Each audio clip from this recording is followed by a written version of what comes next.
Hi everyone, thank you so much for being here. Today is day 27 of March Sadness, and today's topic is an album that Spotify forced upon me, changing it a little to a band that Spotify forced upon me, and that is Spanish love songs. So it's early 2020, and Spotify is absolutely convinced that my next favorite band is gonna be Spanish love songs. Spotify was like, hey, listen to Buffalo Buffalo. You like Buffalo, right? Hey, listen to Losers. You like vocals like this, right? You have to like Losers. I was not responsive, but Spotify would not give up. YouTube wouldn't give up. They were pushing music videos by Spanish love songs on me, and the world would not give up because the Wonder Years announced this tour with Spanish love songs and Free Throw and Pool Kids. What a lineup, by the way. That Wonder Years show is coming up in March 2020. What a time. But like every concert, I try to get familiar with the bands, and since I'd already memorized Free Throw and the Wonder Years discography, had tons of time to look into Pool Kids and Spanish love songs. The show was on March 3rd, 2020. Spanish love songs had released a new album on February 7th, 2020. So just like my Prince Daddy and the Hyena video, I had to set aside all preconceptions that I may have had with this album and really just give it the respect to sit down, focus, and let it hit me with everything it's got. Doing this with these records was a light bulb moment for me, and I ended up discovering a new favorite band in Spanish love songs. By the time the Wonder Years show rolled around, I was lukewarm on Schmaltz, but I was absolutely obsessed with Brave Faces Everyone. And I remember at the show, Dan Campbell came up on stage to banter with the crowd, and he was like, "Give it up for Spanish love songs, who just released one of the best albums that we have heard in a very long time."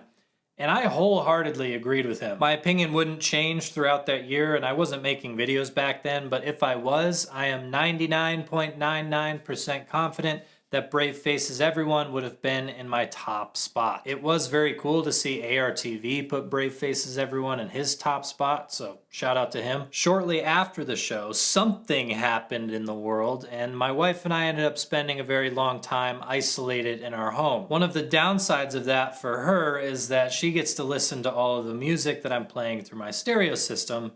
And at that time, I was obsessed with Spanish love songs. Constantly coming out of my speakers was Dylan Slocum's Love It or Hate It, whiny, breaky vocals. Is he crying in this track? Is he missing notes? I don't know. I love it. My wife is very nice and very patient because it took me a while to realize that she hated this band. I literally was of a mind to say, how can you not want to hear these albums on repeat? They're just so good.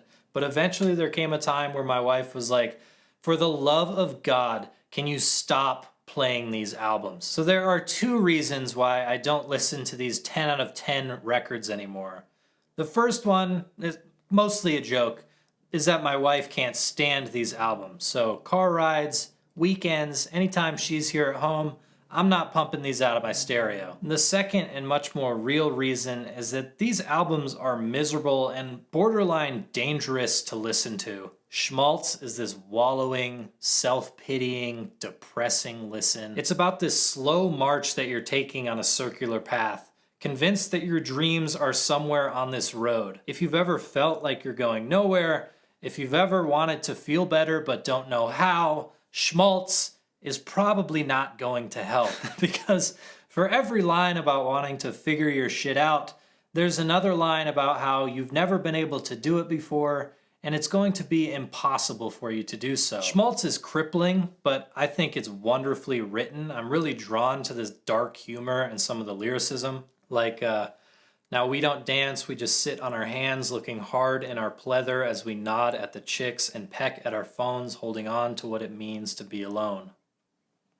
And also, I took 45 steps today, couch to bathroom, the kids in the couch.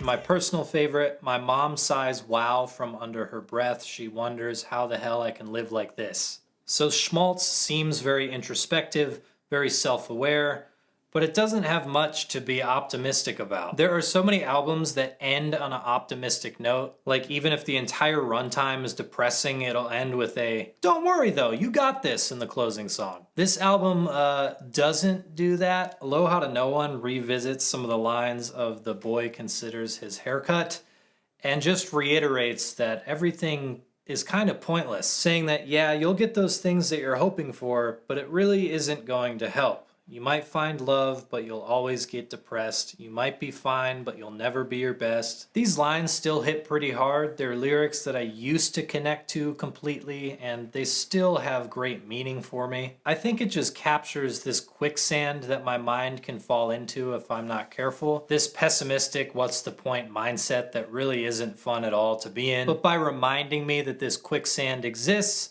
maybe I'm less prone to trip into it. I don't know. Brave Faces Everyone is similarly dark, but widens its view a little bit. The problems are still focused inward, but Spanish Love Songs also wants to point out that its grievances are systemic.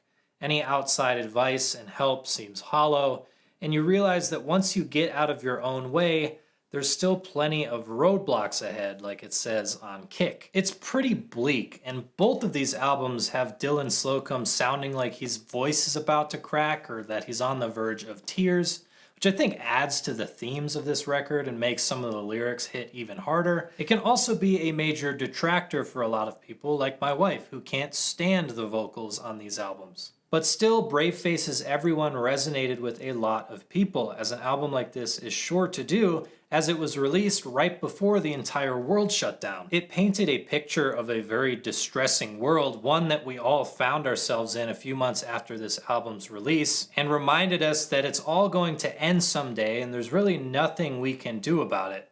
Or isn't there? There are slivers of hope here, and that's what I latch onto these days.